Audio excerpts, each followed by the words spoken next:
The sixth day is over.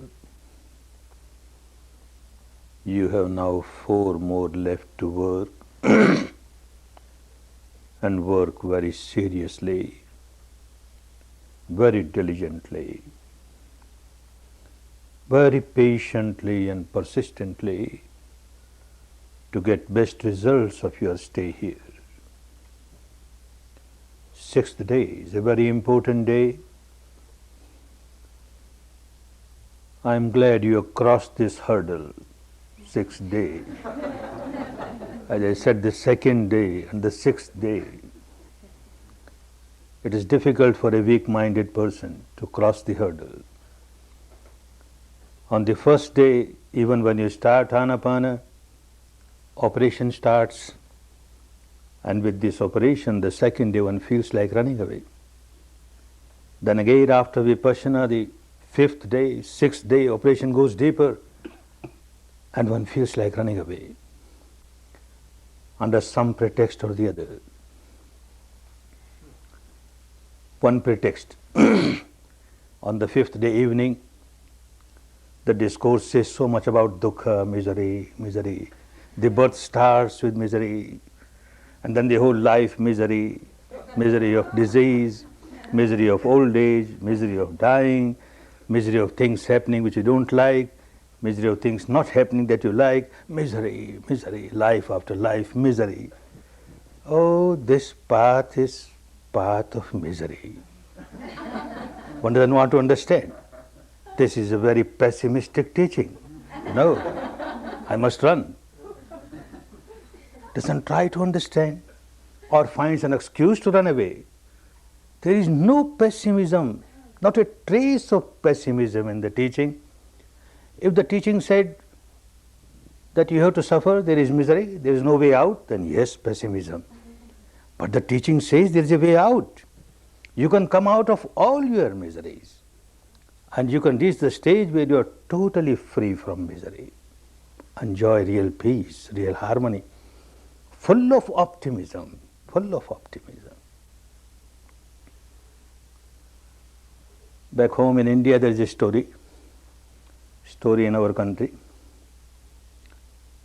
A mother sends the young son to the grocer's shop nearby, gives one empty bottle, one 10-rupee currency note, go and buy some cooking oil. The boy goes, purchases oil, the oil bottle is filled with oil. On his way back, out of carelessness, he gets knocked down. The bottle falls. Half of the oil flows out. He picks up the bottle, half empty. Crying, he comes to the mother. Oh, mother, I lost half the oil. I lost half the oil. Very pessimistic, very pessimistic. Story is story. Mother sends another son, another 10-rupee note, another bottle. He also buys oil, gets the bottle filled, and story is story. He also falls down. The bottle falls down. Half the oil has flown out. This boy picks up the bottle, very happy, smiling, and goes to the mother. Look, I saved half the oil. I saved half the oil. I fell down, the bottle fell down, the bottle would have broken, all the oil would have gone away. Look, half the oil is saved. Both have reached in the same situation, half bottle full, half empty. One is crying for the empty one, very pessimistic.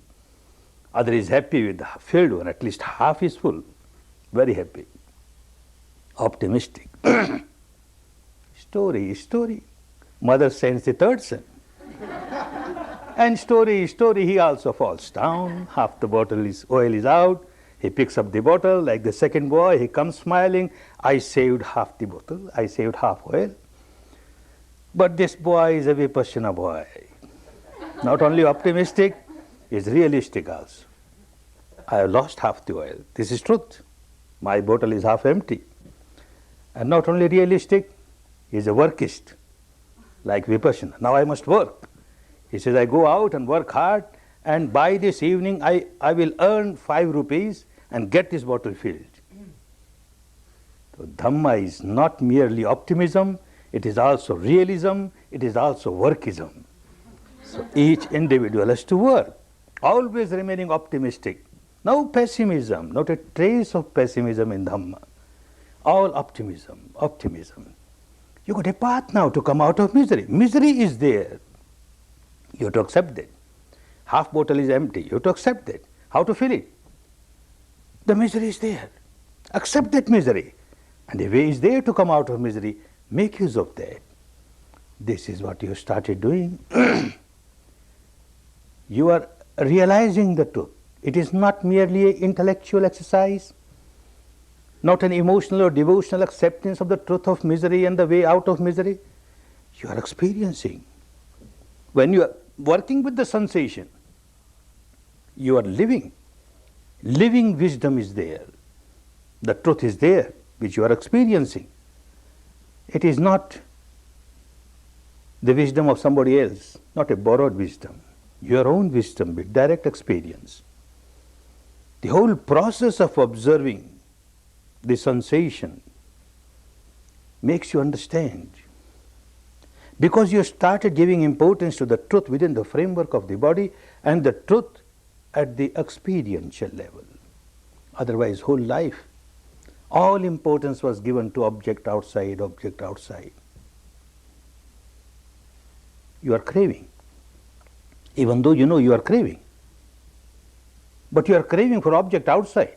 And that object has become so predominant for you, it keeps on overpowering you, you forget that you are craving.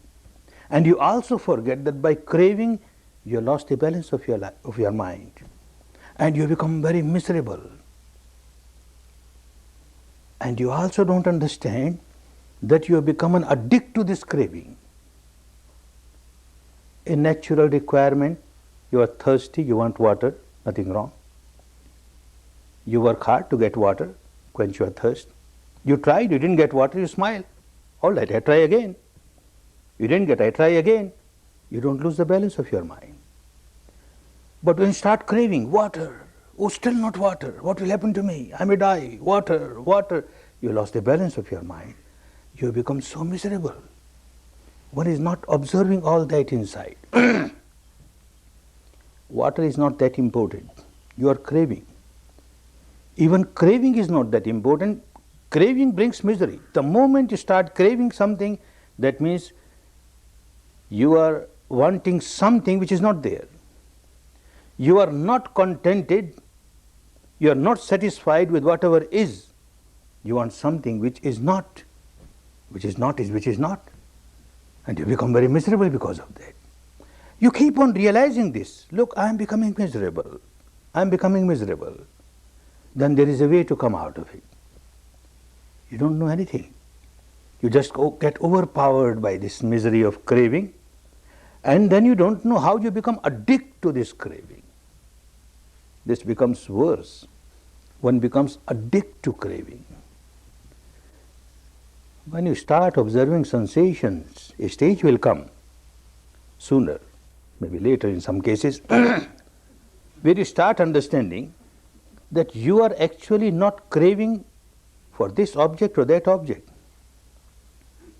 You are craving for a particular sensation. When you crave for anything, a sensation arises. And when that craving is fulfilled, there is no more sensation. And you want that sensation again. So you have to crave for something else. Once your craving is fulfilled, the object is attained, it becomes stale and you want something else. That is attained, again it becomes stale, you want something else. You have become addicted to this craving. Say somebody is living in a one-bedroom cottage, quite happy. Suddenly it comes to his mind, what one-bedroom cottage? I must have at least a big house with 3 bedrooms. All right. Had a house with 3 bedrooms.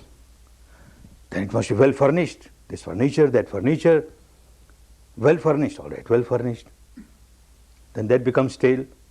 Then I must have this apparatus, that apparatus, a TV and a color TV and VCR and a Japanese deck or a washing machine or cleaning machine or this machine or that machine. The entire house is full of all these things, no space even to breathe. And yet, no satisfaction. Craving, craving. My car. Oh, this ordinary car, a tin pot. I must have that model. How about having a Toyota? And then Toyota comes, oh no, no. I must have BWM. And then no, I must have Mercedes Benz. Oh no, I must have Rolls Royce. Oh no. And then not Rolls Royce of this model or that model. Then latest model, not just one, two, a fleet of Rolls Royce.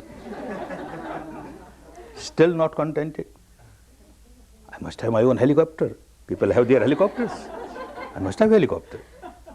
All right, helicopter has come. Then I must have my aeroplane, my own aeroplane. Aeroplane has come. Now I want a spacecraft. I must go to the moon. A spacecraft to take me to the moon.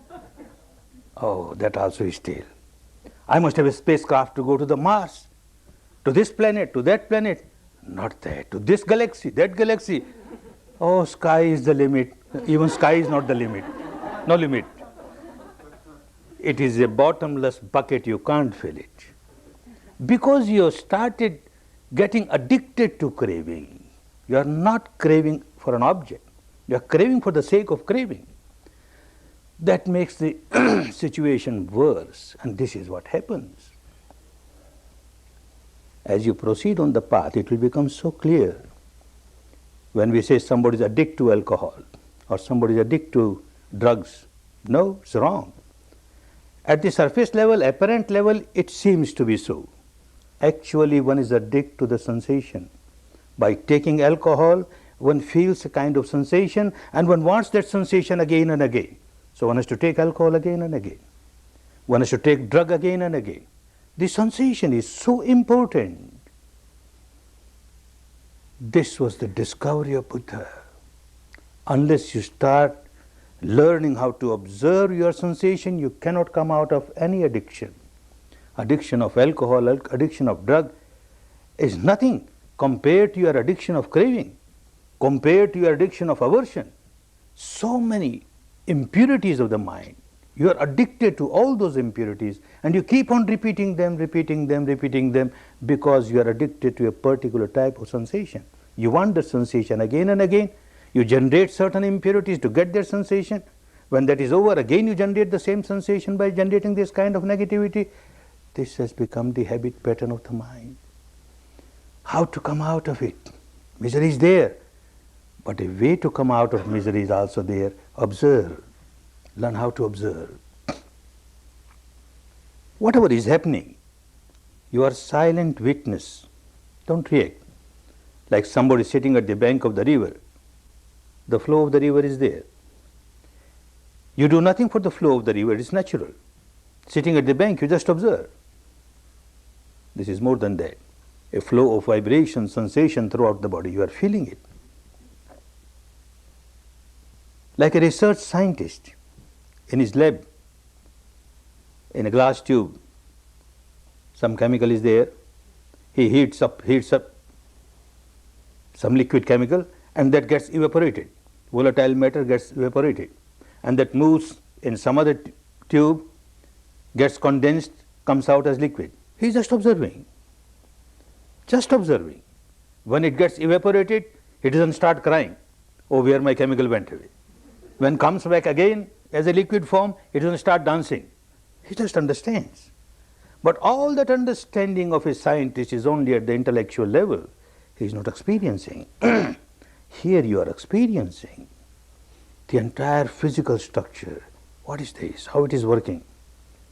The mental structure, the combination of the two, the interaction of the two, how one is influencing the other, how one gets influenced by the other, how the mind gets originated because of matter, how the matter gets originated because of the mind. At times it looks as if matter is changing into mind. At times it looks as if the mind is changing into matter. All that one is experiencing, and that makes so much difference. Then the wisdom that you get by this experience is your own wisdom, not because Buddha said so, not because your teacher says so, not because any scripture says so. The material structure, made of subatomic particles, tiny little kalapas. The entire universe made of tiny little kalapas. 4 basic elements: earth, water, fire, air, and 4 characteristics, each of them. The entire universe is like that. Entire material universe is like that. You see things solid, earth element, liquid, water element, air, gaseous, air element, and the temperature prevailing everywhere, fire element. The snow, solid, turns into water, gets evaporated as gas, and there is temperature in all the 3 cases. Similarly, in our body also, bones, etc., so solid, earth element, blood, etc., water element, gases, etc., air element, and the temperature prevailing, fire element. But that is not that's not the deeper level of the reality. The characteristic of each element, which you experience at the sensation level, this is more important. When you talk of earth element, not that you look for a particle of dust in this element, nothing doing. Water element, you don't look for a drop of water in it, nothing doing. What is the sensation that you feel because of that? Earth element, the entire field of weight from the heaviest sensation, feeling, to the lightest is the characteristic of the earth element. Like pulverized cement dust, light, it becomes solidified, becomes heavy. When it is solidified, it's rough. When it is pulverized, it is fine, soft. You get sensations like that. Heavy, solidified sensation of one type, very rough, that gets dissolved, and then you have soft, same earth element, but very soft. All the field of weight is the characteristic of the earth element. Similarly, the entire field of movement, from the little movement to very big movement, is the element of air. The entire field of temperature, from the coldest to the hottest, is the field of fire element. And the water element, binding nature, cohesiveness, the entire structure is within your boundary, it's bound up. This is water element. This is what you experience. All the sensations that you have been experiencing till now, and all the experiences that you will experience in future, you have only these 4 elements manifesting with this sensation or that sensation. At times, masses of subatomic particles will arise with the predominance of earth element, or with the predominance of water element, or with the predominance of air element, or with the predominance of fire element. That's all, these 4 elements are there. A good meditator will not get affected. Oh, now masses of kalapas have arisen with earth element, predominance of earth element. Let me see how long they last. Fire element, let me see how long they last. Water element, let me see how long they last. Air element, let me see how long they last. But does not react, one just observes. And these sensations, which are manifestation of different elements, they arise, sooner or later pass away. They arise, sooner or later they pass away. It becomes clearer, clearer, like a scientist. You are exploring the truth, the nature of these kalapas, and you are also exploring the truth of your mind, how the mind gets influenced, how you understand how these kalapas get originated, how they multiply, how the mind gets influenced by them, and how you react and the reaction gets multiplied. All that phenomena becomes so clear, so clear. These kalapas, subatomic particles, how they arise, how they get originated. 4 kinds of food you give to them. 2 material food and 2 mental food.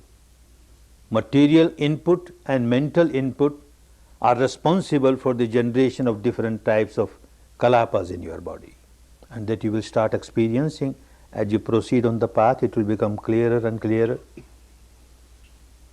The material food, the food that you take once, twice or three times during the day, what type of material food you have taken, that type of kalapas will start arising with the predominance of this element or that element. For example, as you proceed on the path and you become more and more sensitive to your sensations, it will become very clear. Say one day you have taken real hot food, Indian hot food, lot of chilies, and then you sit for meditation after some time, and you get a burning sensation here and a burning sensation here. The fire element, you are given that input, and the fire element, the atoms are arising with the predominance of fire element. You have taken very stale food or very greasy food, and you sit for meditation. Earth element, you feel so heavy here. So what type of food you are taking? You take healthy food, your body becomes healthy. You take unhealthy food, your body becomes unhealthy. Law of nature. Second input, the material input of the atmosphere around you. Every moment the body keeps on sucking the material atmosphere around. One lives in a cold country, cold climate, one type of body. Lives in hot country, hot climate, another type of body. This kind of kalapas get generated because of the atmosphere around. Two other input, mental inputs. The present mind, at this moment, my mind is generating this particular sankhara. This sankhara, this type with this sankhara, this mind with this sankhara will start generating these atomic kalapas, particles, with particular type of element. Like at this moment, I generate anger. I have generated anger at the mental level, but the kalapas that I have started generating are kalapas with the predominance of fire element, burning, burning, burning. Or I generate a fear sankhara, and then trembling, trembling, air element, air element. What type of input I am giving at the mental level at this moment? How the mind turns into matter, or influences the matter, or makes the matter to originate in a particular way. And then the fourth input is your old sankharas. The reality of the mind is every moment it is influenced by the sankhara. The present sankhara, either you keep on generating sankhara from moment to moment, you stop generating sankhara as you practice in Vipassana, you don't generate any sankhara at this moment, then your old stock will start coming up on the surface. This is the fruit of your old sankharas. In your daily life also, as you get established in the technique, it will be very clear. You get something unpleasant happens in your life.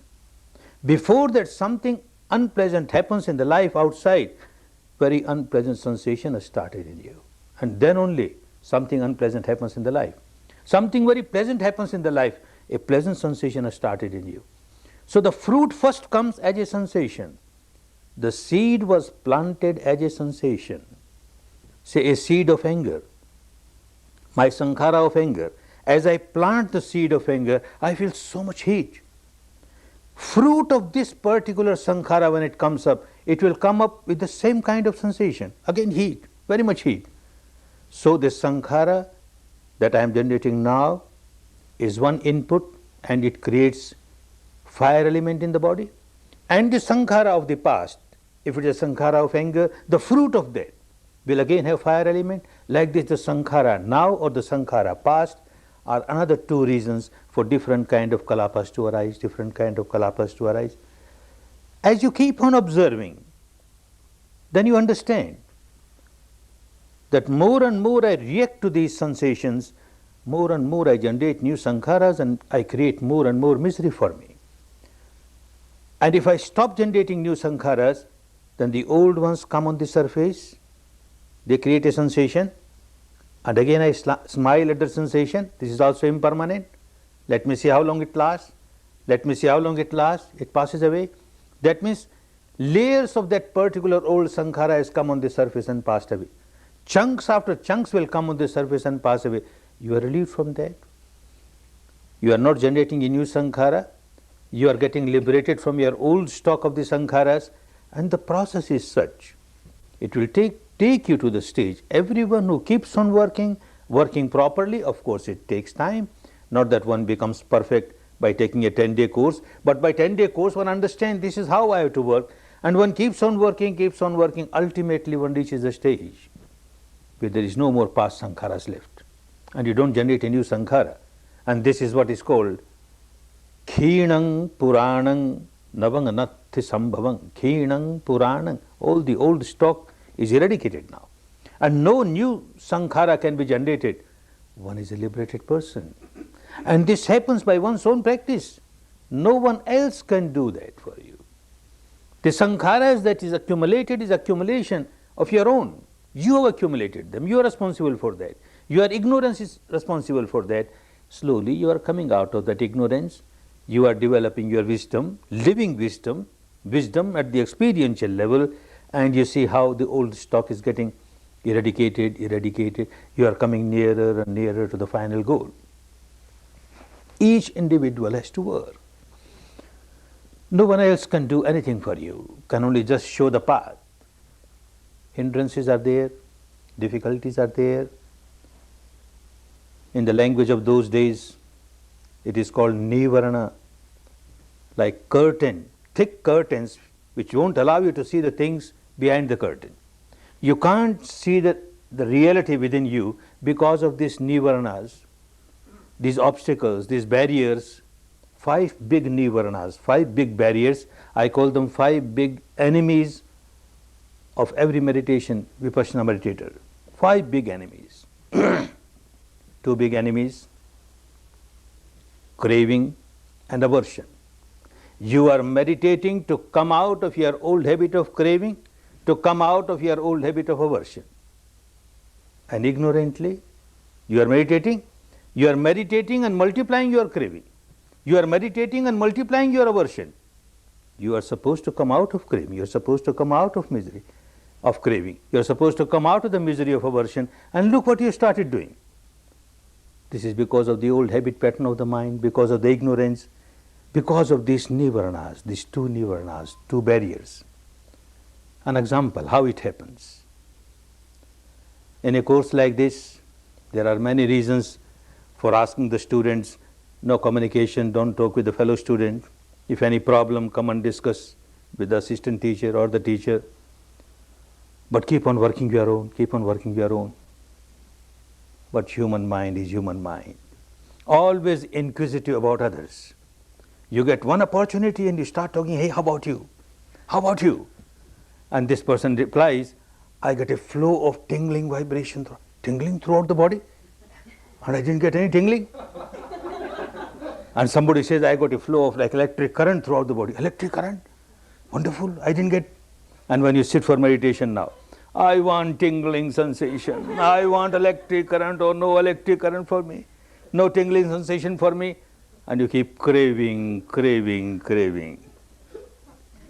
You were here to come out of craving. And in the name of meditation, in the name of Vipassana, you started craving. Craving is craving. Misery. Even if you crave for the final goal, liberation, nirvana. I want nibbana. You are running in the opposite direction of nibbana. Nibbana is a stage free from craving, and you are multiplying your craving. How can you reach the stage of free from craving? By generating craving? Not possible. So whenever you find this enemy is overpowering you, come out of it as quickly as possible. Don't allow it. Whatever comes up at this moment, this sensation or that sensation, even no sensation, doesn't matter. You accept the reality of this moment as it is. As it is. What is not there, you want that. Then again, the same old habit pattern. What is not there, you want that. And that becomes craving. And you start having attachment to this craving. It becomes a big misery for you. Similarly, aversion. An example, you are made to sit for 1 hour, adhiktan. You can't open your eyes, can't open your legs, you can't open your hands. You somehow manage half an hour, you manage 45 minutes. After that, Then the torture starts. Then again the same human mind, inquisitiveness about others. You are not supposed to open your eyes. And still you open a little bit of eye. What is happening to others? Is this pain? I am only suffering with pain, or everybody is suffering with pain? You are so curious about others. And you notice at that time everybody is sitting like a statue of Buddha. That means they have got no pain. Only I have got pain. My pain has not gone away. Everybody's pain has gone away. Oh, this pain, then your aversion becomes multiplied. Aversion towards this pain. My teacher keeps on saying everything is anicca, anicca, impermanent, impermanent. Maybe true, but this pain is permanent. This is not impermanent. Look, how many times I told you, you are anicca, and still it is not going. This is permanent. This is permanent. Aversion, aversion, aversion. The enemy has overpowered you. You are multiplying aversion. You are here to come out of aversion, and you started multiplying the aversion. Another two big enemies. Understand, all these enemies, they are defilements, mental defilements, which came in your body, in your mind, as guests, and then they became owner of the house. They don't want to go out. And when you practice Vipassana, they can't stay, they have to go out. Like you switch on, light comes and the darkness has to go. You won't have to tell darkness, oh, you go away now. Now there is light. When you practice Vipassana, these defilements have to go, and they don't want to go. So they give a kick from within. Stop Vipassana. This is not good for me. I don't want to go. You stop Vipassana. Two kinds of kicks are given from within. One big kick is that it will make you so drowsy. You had a sound sleep, all right. You sit for meditation, you feel so drowsy, so drowsy. A very big enemy is overpowering you. Fight it out. Have hard breathings. If that doesn't work, and if it is not that 1 hour sitting, stand up and meditate with hard breathing. That doesn't work. Get out, walk 5 minutes or 10 minutes, observe your sensation or respiration, come and sit. Keep on fighting this enemy. Otherwise, this enemy overpowers you, you can't meditate. Another kick from within. Either this kick will make you very much drowsy, or it will make you very much agitated. You feel like doing little bit of this, feel like doing little bit of this, little bit of this, little bit of this, but no meditation. You are in 1 hour sitting adhikta, and a kick from within. You have taken whole of your body outside, and then you realize, oh, I was in adhikta, how I came here. A kick from within won't allow you to practice properly. This enemy, dangerous enemy. Another enemy, fifth enemy, doubt, doubt. All kinds of doubt come in the mind. What is this technique? What sort of technique is this? Observe respiration, observe respiration. Even when I was not observing respiration, it was there all the time. What I gain by observing respiration? Now observing the heat, observing the perspiration, what I am doing? Have I gone crazy? What kind of meditation? And this doubt will not allow you to work. Another doubt at times, another doubt comes about your teacher. What teacher? I was expecting a great guru from India with capital G. What kind of guru? He doesn't have matted long hair, does not have big mustache or beards, even no shaven head, and he has got no bunches of rosaries around his neck, no trademark on his forehead, no paraphernalia of a teacher, no guru. What kind of guru? He doesn't look like freak. He looks like a straight. What guru?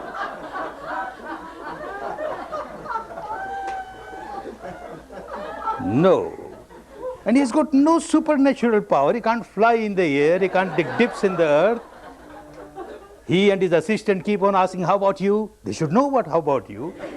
Why they ask a student? No supernatural power. Doubt, and you can't work. Third kind of doubts come. Yes, the technique is good because so many people keep coming and they get benefit. They keep coming repeatedly. Certainly it is good. Teacher is also good because so many people listen to him, so perhaps good, all right. I am not good. I am not fit for this. Doubt about one's own capability. I am not fit. This is not the time for me. And this scene is not for me. I better quit. And one feels like running away. Oh, this doubt, doubt, doubt, any of these three doubts overpowers you and you stop meditating. These 5 nivaranas, 5 enemies, be careful. Don't allow them to overpower you, and then you will find you are progressing, you are progressing, you are progressing. The technique is wonderful. There is no dogma involved in it, no blind faith involved in it, no cult involved in it. It's pure science of mind and matter, the interaction of mind and matter, how out of ignorance this mind keeps on reacting to these sensations, keep on generating negativities, and because of these negativities more and more this particular type of sensation arises, and when that sensation arises you more react with negativity, and this vicious circle you become miserable, more and more miserable. You start observing it, you start coming out of it. Just universal law of nature, nothing to do with this particular organized religion or that organized religion. Truth is truth, universal truth, universal law. Dhamma is universal law, natural law, and that will become clearer and clearer if you keep on working. The law of nature is such that if you keep on reacting with negativity, you are multiplying your misery. You stop this reaction, you have started coming out of misery. And this has worked even in the past, this works now, this will keep on working in future. Even in the past, whether there was a Buddha or no Buddha, Buddha says whether I am there or not, whether somebody becomes an enlightened or not, the law of nature remains the same. It is eternal. All the time, when one generates negativity, one is bound to suffer. All the time, one starts coming out of negativity, one starts getting liberated from the misery. A Buddha discovers this law remains covered. People do not know what is happening. Deep inside, how you generate negativity, people do not know. The enlightened one's enlightenment is that he goes deep inside and finds out how one keeps on generating negativities to these sensations and keeps on multiplying one's misery. How observing the sensation one can come out of this misery, come out of the negativity. This is found out by somebody, which is there already. The law is there already. And then out of compassion he starts teaching it to others, giving this technique to others. People follow it and they come out of their misery. This happened to thousands upon thousands of people in the life of the Buddha, and after that also during these 25 centuries whoever practiced got the same benefit, and even in future who will be practicing will get the same benefit. Today anybody is practicing will get the same benefit. The law is law, it is eternal, the same law. Esa dhammo sanantaro, the Dhamma is eternal, the same law prevails. At the time of Buddha, how miserable people came out of their misery, not because of any miracle or magic of Buddha. The same technique was given. One instance of this person, Angulimal, a young man very angry. He had taken a vow that he will kill 1,000 human beings. How much anger he has got. And he killed 999 of them. And he was looking for the 1,000th one. And how to remember how many he has killed. So whomever he kills, he cuts the finger and puts such a garland round his neck and keeps on counting how many fingers. And that is why he was called Anguli Mal. One he is wearing a garland of fingers.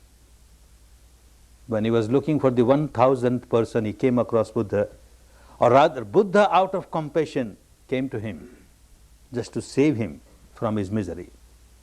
No magic, no miracle, same technique was given to him, and he started realizing that he is a miserable person, full of misery, and started working on it, and working, he came out of misery.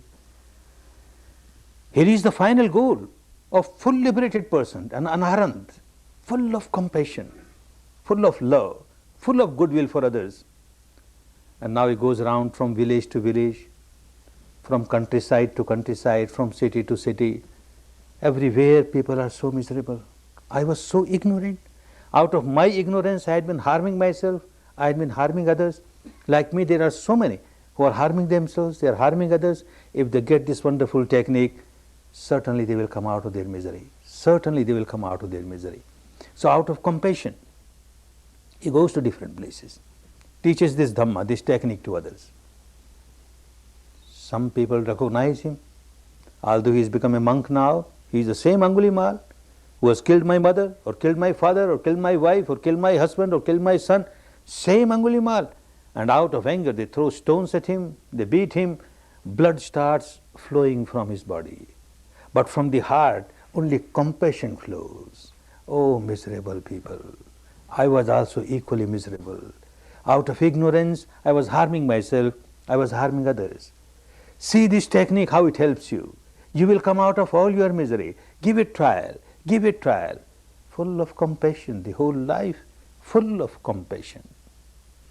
How miserable people came out of their misery so easily, of course, by practicing the technique, understanding that this technique alone can take us out from the misery. Unless we come out of our negativities, unless we come out of our sankharas, there is no liberation from misery. A very miserable woman by the name of Kisa Gautami got married, and for a number of years had no issue, and she was craving for a child. After a number of years she got a child. Unfortunately, within 2 years the child died. She had developed so much of attachment to the child, and the child died. This sorrow was unbearable for her. She took the dead body corpse of the child to the breast, and she won't give it to the people to take to the cremation ground or take to the graveyard. No, my child has not died. It is sleeping. Please do something so that he gets awakened. Please do something. And people say, no, mother, he has died. And no use expecting that he will wake up. But she has gone totally insane. No, I can't give. My son has not died, has not died. Please do something, please do something. One wise person told her, nobody has got any medicine for this dead body. You may go to Buddha. He has got his meditation center here. You go there, perhaps he may do something for you. And she went to Buddha, placed the dead body before his feet, and crying, my son has not died. People say he's dead. Even if he's dead, please do something, please do something. Buddha found that her mind was so emotionally unbalanced, any kind of Dhamma teaching will not work there. He had his own way of teaching. Asked her, all right, go to the city, get a few grains of sesame. Very happy. Buddha is going to do something for my son. Buddha said, wait, listen the instruction properly. You must bring these seeds of sesame from some house where nobody has died. From a family where nobody has died. Yes, yes, sir, I'll bring that. And she went out. From house to house, from street to street. Every house she is asking for sesame seed. My son has died and Buddha is going to do something. Please give me. Oh, you may take bag full of seed. May your son get alive. And then she questions, has anybody died in your family? And with a long face they say, yes, my father has died, or my mother has died, or my brother has died, or so-and-so has died. And the next house, and the next house. Not a single house she got where somebody has not died. And by that time, the whole day, she came to senses. There is no house, there is no family where somebody does not die. This is law of nature. People take birth to die sooner or later, and now her mind was in a position to learn Dhamma. She came back, and Buddha gave Dhamma, the same Dhamma. Observe respiration, observe sensation, go deeper, deeper, deeper, and you find all your misery will get evaporated, layers after layers. And this Kisa Gautami became an Arhat, fully liberated. And all her life, serving people like me, so many mothers, like me, so many sisters. Oh, they are so miserable. If they get this wonderful Dhamma, they will come out of their misery, out of this compassion, kept on serving people in Dhamma, kept on serving people in Dhamma. Another miserable person like this, daughter of a very rich person, Patachara. She also lost her husband. She had 2 sons, lost both the sons, lost her brother, mother, father. Now nobody was there in the wide world. And she became insane, total insane. Running in the streets of Savatthi, totally naked, and people throwing stones at her, and she won't understand what is happening. Because of some past paramis, some good karmas of the past, she came in contact with Buddha. Buddha was teaching Dhamma to others, and she passed by, and Buddha said, "Come, my child," and she came there. And as she sat down, she got senses even for a few minutes, and she found that she is naked. Somebody threw a cloth over her, and from then onwards she was called Patachara. Her name was Patachara. Buddha gave Dhamma, the same technique. And working on it, she came out of all her miseries. If Buddha had used some miraculous powers to give life to the son of Kisa Gautami, or give life to the sons of this Patachara, or the husband of Patachara, or the mother, father, brother of Patachara, then Buddha would not have been Buddha. Give Dhamma. This is a temporary relief. Even if somebody gets life again, it's a temporary relief. Misery is there all the time. One starts understanding as one progresses on the path, a time comes, one can remember the past, lives after lives. And Buddha says, you just see, lives after lives, countless lives. How many of your relatives, your dear ones have passed away? They have died. If you just accumulate the bones of all those who have died in the past, and you accumulate, it will be like a huge mountain. And the tears that you have shed with every dear one who has died, if you accumulate all those tears, it will be like a huge ocean. You want to carry on the same thing in future also. Life after life, countless life in future, again rolling in misery. Come out of it. Here is a way. Here is a technique.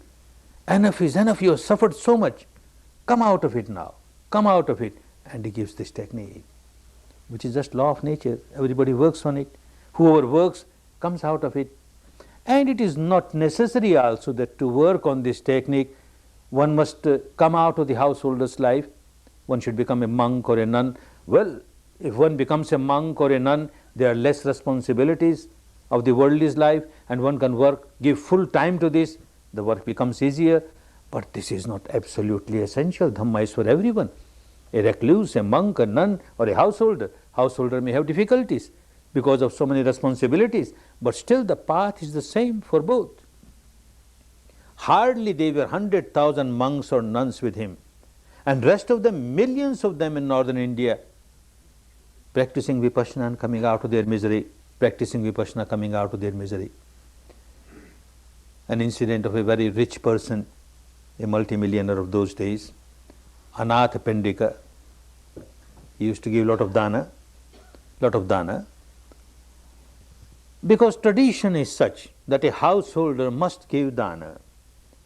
If one does not give dana, then there is more of ego. As a householder, one is not supposed to beg food from others. For a monk it is all right, for a nun it is all right. As a householder, one has to earn money properly, honestly, hard-workingly. But when you start earning money, then the madness comes. I am so smart, I am so intelligent, and that is why I am earning so much money.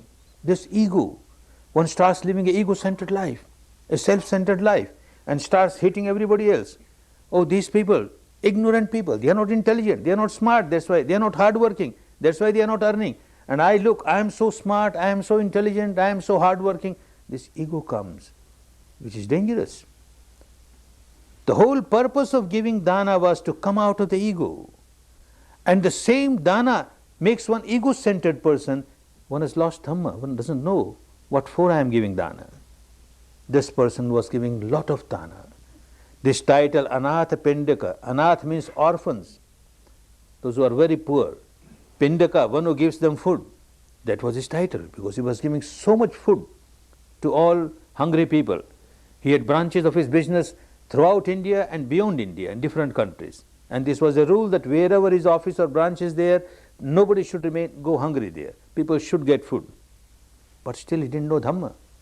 Came in contact with Buddha, that means came in contact with Dhamma, got Vipassana, practicing, purified the mind, got the first dip of Nibbanic stage, changed person altogether. Now he was a changed person altogether.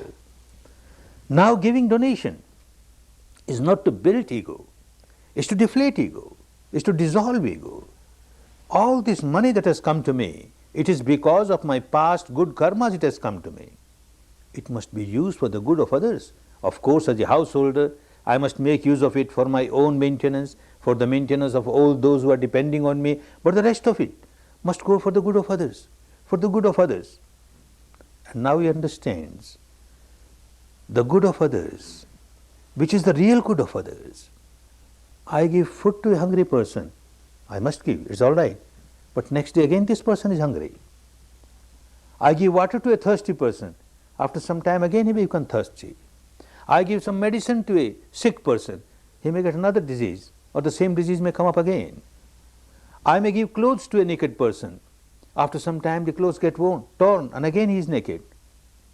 I am not taking out, I am not helping people to come out of all their miseries. If they get Dhamma, if they get this wonderful technique of Vipassana, oh, they come out of their misery.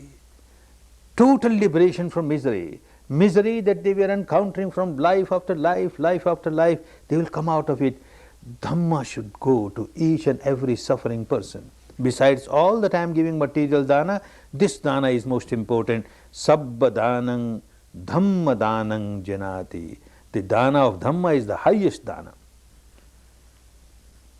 And he goes to Buddha. Buddha at that time was living in Rajgiri, pays respect to him and tells, sir, why not come to Shavasti? He was living in Shavasti, which was the most populated city of India of those days. Most populated city, large number of people are miserable, all miserable, rich or poor. If you have a meditation center there, so many people will get benefit, sir. Please do something, come there. Buddha smiled. So he understood that Buddha has agreed. He came back home, looking for a center, a place where Buddha can start teaching Dhamma to people. Meditation center should not be in the midst of the city with so much of noise and all. It should not be very far away where people cannot go. So looking for a proper place, peaceful and yet not very far away from the city, he came across a garden, a park, very calm, very quiet, congenial for meditation. And he inquired who is the owner of this park. And he came to know that the prince, the son of the king, is the owner, Prince Jeta. And he went to him, sir, I want to buy your park. And the prince became very angry. I am not here to sell my park, this is for my own amusement. I can't sell it. No, sir, I have to buy any price, just to get rid of him.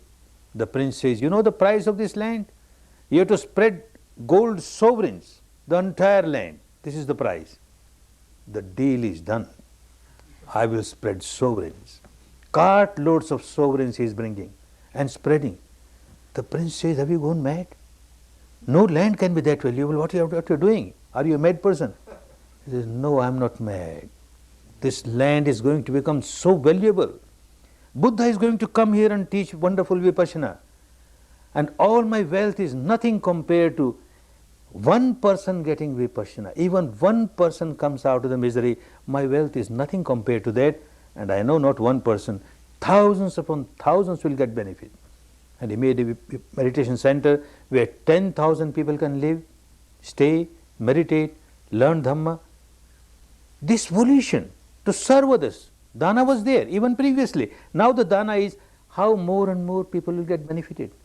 Not to inflate his ego, to deflate his ego, dissolve the ego, just to serve others, serve others.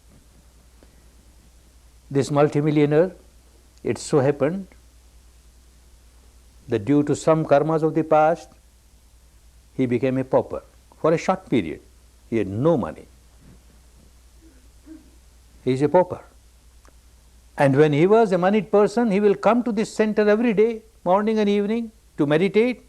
And as a householder, he understands, I should not go to the center empty-handed. I must carry something for the meditators. And every time he comes, he brings something for the meditators. Now he is a pauper. He has got nothing to bring. And then something comes in his mind. Behind his house, he has got a small garden. And in that garden, he has accumulated very good fertile soil from different parts of India. Now he takes 2 handfuls of that earth, fertile earth, comes to the center, under a tree, at the root of the tree. May this tree grow.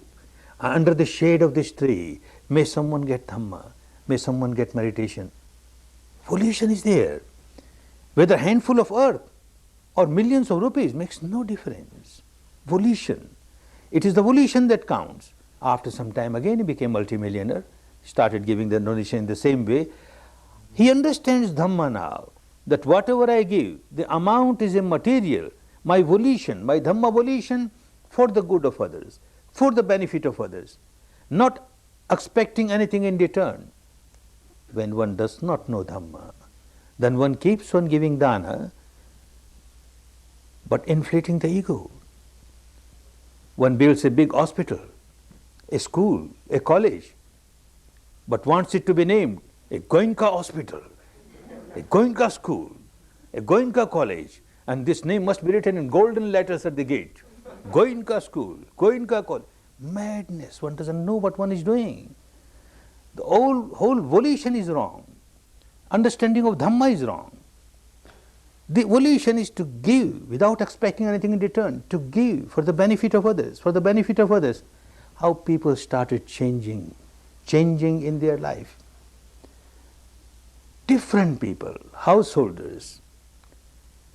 One Mother Visakha, again a daughter of a very rich person, married to another rich person, but the family had no Dhamma at all.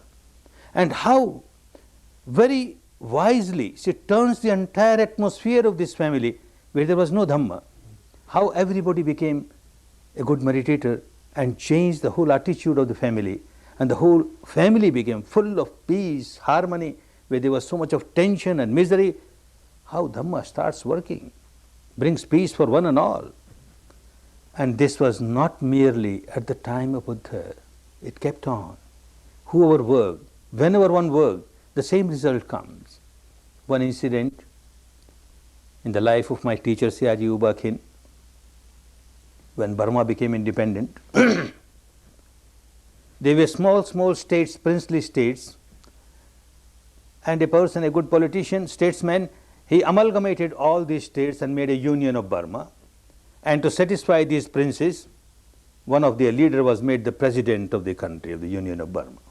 Now president has got no power according to the constitution there, the prime minister has all the powers, and yet this person becomes so happy that I am now the president of the Union of Burma.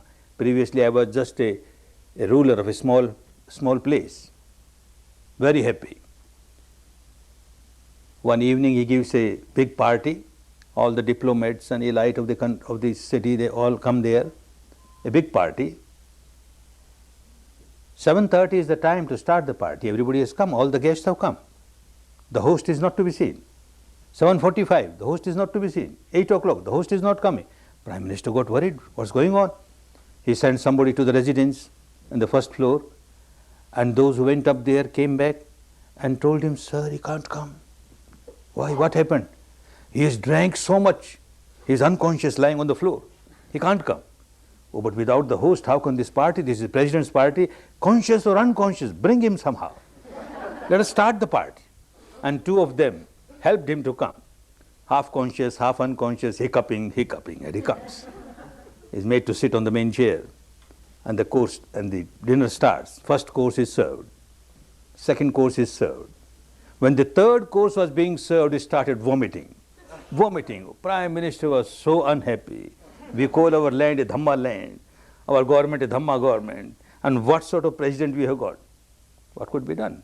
Next day when he came to senses, he telephoned to Prime Minister, if you want I will resign, but I cannot come out of alcohol. It is impossible. In our royal tradition, when the heir to the throne is born, that means the first son to the king is born, then the first input given is the best quality alcohol in a silver spoon or a gold spoon. This was my first input, sir. And since then I am taking alcohol. Half of my blood has become alcohol. I can't come out of alcohol. Now this person, fortunate because of some good parmi of the past, one day he passes in front of the teacher's Siaji U Ba Khin center, just out of inquisitiveness enters there. And that was the day, the 10th day, the last day, and he sees everybody's face blooming, but the operation is over now. And balm is given on the wounds, everybody smiling. Hey, what's going on here? Meditation is taught. What meditation? Anapana is taught. Vipassana is taught. Being a born Buddhist, he has been reading about this Anapana and Vipassana in the scriptures, but he never knew that anybody is teaching this, and such results are coming. Everybody says we feel so peaceful, so harmonious. I had no peace in my life. I never know what harmony is. I am such an agitated person. Sir, can I come? Can I come? I also join. Yes, yes. Whether a prince or a pauper, anybody, everybody can come and meditate. What shall I have to do? You have to take 5 precepts. 5 precepts? Oh, no, no, no, 4 precepts. 5th one is out of question. I can't do. Then go away. We can't take you. And he wants this peace. And he's not taken. So he starts arguing, starts bargaining. One little peg, sir, every day. Very little. No, nothing doing. 1 peg after alternative days. Nothing doing. 1 in 5 days. Nothing doing. Go away. We can't teach you unless you have got this foundation strong. This 5 sila are foundation of meditation. And then he says, all right. Then somehow I will control myself. But sir, under one condition, that when I go back home, you should not stop me from drinking. How can I stop you going back home? You are your own master. You drink as much as you like. But here, no. I would recommend you going back home, you should not drink. But if you drink, how can I stop you? But these 10 days, no drink. All right, sir. I want peace. I want harmony. And he practiced the same practice. After 10 days, he goes to the president's house, his own house there. And somebody is drinking even 100 yards away. He says, stinking. Who is drinking here? He can't bear. He can't bear others drinking. Out of question for him to drink. And the whole 10 days, nobody told him, if you go back home and drink, you will get this hell or that hell. Nothing doing. In Dhamma, there is no threatening. What happens? What is drink? He is addicted to the sensation of the drink. And when he learned how to observe the sensation, all the sankharas of the alcohol had gone away. The addiction of alcohol has gone away. How can he drink now? If this has happened only to one president of the Union of Burma, perhaps there was some miracle involved. This happens to thousands of people coming to courses. Addict to alcohol, addict to drug, addict to this, oh, more than that, addict to craving, addict to aversion, addict to fear, addict to depression, all these mental illnesses, how they go away easily. Dhamma is so wonderful. Dhamma is so scientific. Dhamma is so non-sectarian. Dhamma is so universal. Dhamma is so result-oriented. It gives you result here and now in this very life. Good that you have joined the course. Make best use of the remaining 4 days. They are wonderful days of your life. At least get established in the technique. How to practice it, it's a lifetime job. You have to work for the whole life, but get established in the technique. Make use of the time. Make use of the opportunity. Make use of the facility. Make use of this wonderful Dhamma, the wonderful technique. To come out of the bondage of all the cravings, aversions, illusions, delusions. To enjoy real peace, real harmony, real happiness.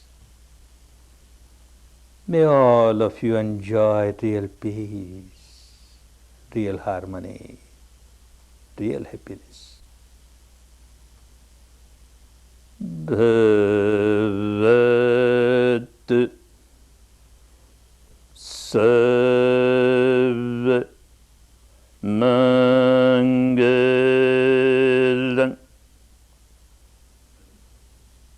Bhavat Sarva Mangalam